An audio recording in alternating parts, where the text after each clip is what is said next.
¿Quieres conocer aquellas tecnologías que prometían mucho pero se quedaron por el camino? Hoy vamos a conocer cuáles son las 6 tecnologías que fracasaron.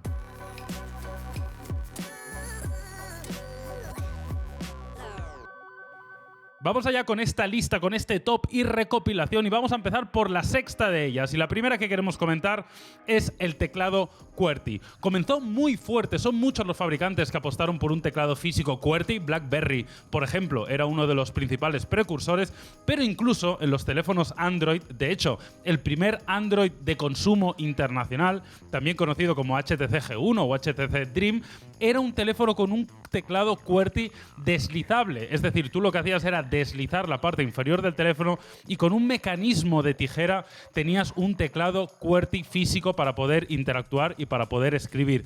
En aquel momento eran muchos los defensores de este tipo de artilugio para poder escribir de una forma más rápida y eficiente, pero con el paso de los años, amigos, fuimos viendo cómo las pantallas táctiles directamente se comieron a esta tecnología. Es verdad que no fue de la noche a la mañana, es verdad que hubieron más teléfonos todavía con esta tecnología, la propia HTC tuvo varios exponentes, como por ejemplo la HTC Desire Z, pero poco a poco fue desapareciendo y a día de hoy yo creo que con las pantallas tan enormes que tenemos y la facilidad de uso es casi impensable que un teclado físico vuelva para la gran mayoría de usuarios. Venga, pues vamos allá con el siguiente fracaso estrepitoso, y la verdad que era uno de los que prometía más en un inicio, pero claramente vimos como no iba a llegar muy lejos. Y estamos hablando de la tecnología 3D.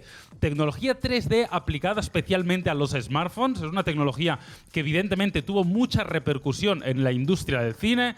Vimos muchas películas con tecnología 3D. Durante una época ibas al cine y te daban unas gafas de 3 dimensiones a la entrada porque querían que vieras sí o sí esa película con esta tecnología. Pero amigos, no solo se deshinchó la burbuja en el mundo cinematográfico, sino que también vimos cómo perdía o carecía de sentido en el mundo de los smartphones. Hubieron varias firmas que apostaron por ello. LG, por ejemplo, fue una de ellas, sacó un teléfono con esta tecnología integrada. HTC también tuvo algunos modelos que incluían la tecnología 3D para poder visualizarla, en este caso también sin gafas, ¿no? Teníamos la tecnología 3D aplicada al smartphone sin la necesidad de usar unas gafas específicas, pero amigos, nosotros ya desde el principio nos pareció algo un poco extraño, no terminamos de ver cuál era el punto de esta tecnología, qué lo hacía diferencial o dónde aportaba valor, y la verdad que duró relativamente poco. Prácticamente después de una generación ya no habían fabricantes de smartphones haciendo dispositivos con compatibilidad 3D, ni con gafas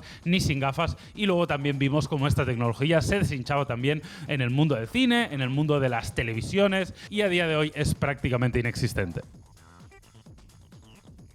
Y no podía faltar tampoco en esta lista los móviles gaming. Pero eso sí, quiero aclarar y poner un gran asterisco. Soy muy consciente que a día de hoy hay teléfonos gaming y que están funcionando razonablemente bien. Pero nos referimos a esos teléfonos gaming de los inicios de los smartphones, en los cuales trataban de juntar una videoconsola portátil con un teléfono. Con lo cual tenías un teléfono normal y corriente, pero a su vez tenías botoneras, tenías gatillos, tenías un concepto híbrido entre consola y smartphone. Eso clarísimamente fue un fracaso y lo vimos en varias ocasiones. Nokia fue uno de los precursores con el N-Gage. Hubo una apuesta muy fuerte por parte de la firma escandinava, pero la verdad es que en ningún momento llegó a ser un éxito. Era un teléfono que, si bien era muy llamativo y llamó muchísimo la atención, de hecho a día de hoy son muchos los que coleccionan esta clase de teléfonos, pero hay que reconocer que tenía muchos problemas. Tenía problemas por los juegos que eran compatibles y por el desarrollo de estos juegos. Tenía problemas por el propio concepto del teléfono, que tenías que hablar con él de una forma un poco extraña, poniéndolo de lado, y que evidentemente el hecho de que fuera una videoconsola hacía que fuera claramente un peor teléfono. Pero es que no terminó ahí, hubieron otras apuestas muy serias. La propia Sony, uno de los fabricantes más importantes a los inicios de los teléfonos inteligentes, apostó por el Sony Xperia Play, en ese momento Sony Ericsson, y nosotros estuvimos en esa presentación, vimos ese teléfono antes que nadie, pudimos jugar con este dispositivo y la verdad que hay que reconocer que en ese momento nos gustó y nos gustó mucho, pero que a día de hoy ha sido clarísimamente un fracaso. Hablando del Xperia Play, recordad que era un dispositivo que podías sacar por la parte inferior esa parte más jugable, donde tenías crucetas, donde tenías botones y donde tenías todos aquellos artilugios físicos para poder tener una mejor experiencia de jugabilidad. Pero si, amigos, la propia Sony, la dueña de PlayStation, no fue capaz de hacer un móvil gaming, pues evidentemente el resto tampoco lo consiguieron. Rápidamente la burbuja se desinfló y hasta hace muy poquito no veíamos teléfonos gaming. Ahora sí hay una segunda oleada de teléfonos gaming con mucho más sentido, con periféricos y con un concepto bastante diferencial. Siguiente fracaso, y uno de los que dolió a más de uno, fue el de los teléfonos modulares. Algunos de vosotros probablemente recordaréis Project Ara, que era un proyecto de Google en el cual querían trabajar en el desarrollo de un teléfono 100% modular. Pues bien, ese proyecto pues quedó en nada, nunca llegó a ver la luz. Vimos un ligero prototipo en un Mobile World Congress, pero realmente nunca llegó a materializarse y los teléfonos modulares no terminaron de funcionar.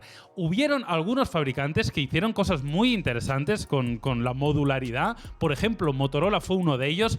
Para mí, el que mejor lo hizo, el mejor fabricante en cuanto a teléfonos modulares, porque sí que es verdad que tenía un sistema modular muy fácil de implementar, con unos pines en la parte trasera y que aportaba un cierto valor. De hecho, a nosotros nos gustó mucho, pero el mercado ha hablado, amigos, y el mercado ha dicho que eso es algo que no interesa, y la propia Motorola es algo que ha dejado de lado y que a día de hoy no está desarrollando. No fue el único, peor fue el caso de LG, el cual implementó un sistema modular, pero que tenía muy poco sentido, porque incluso tenías que retirar la batería, apagar el smartphone para poder modificar y cambiar los módulos, unos módulos que, de paso se ha dicho, no eran especialmente interesantes en el modelo de LG. Como veis, el teléfono modular prometía mucho, conceptualmente tiene sentido, parece que podía aportar mucha más personalización al teléfono que tengamos en el bolsillo, pero la realidad actual, el mercado han dictaminado que no van a llegar muy lejos.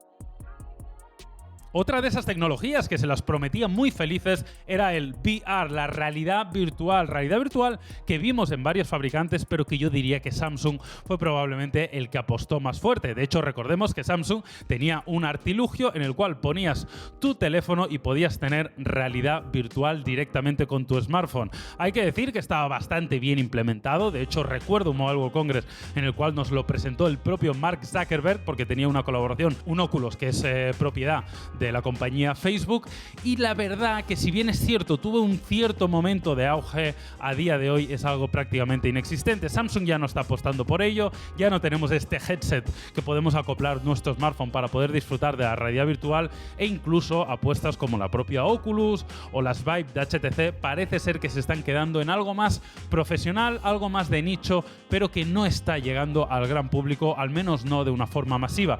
De hecho, la propia PlayStation con PlayStation VR es un ejemplo de ello, hizo una apuesta muy importante, pero a día de hoy no está terminando de funcionar seguramente como pensaban los japoneses. El VR es algo que está en nuestros días, que no ha desaparecido y que probablemente no va a desaparecer, pero no me cabe duda que estaréis de acuerdo conmigo en que se puede considerar casi un fracaso. Prometía ser la gran revolución, pero al menos a día de hoy, en el año 2020, está claro que no lo es.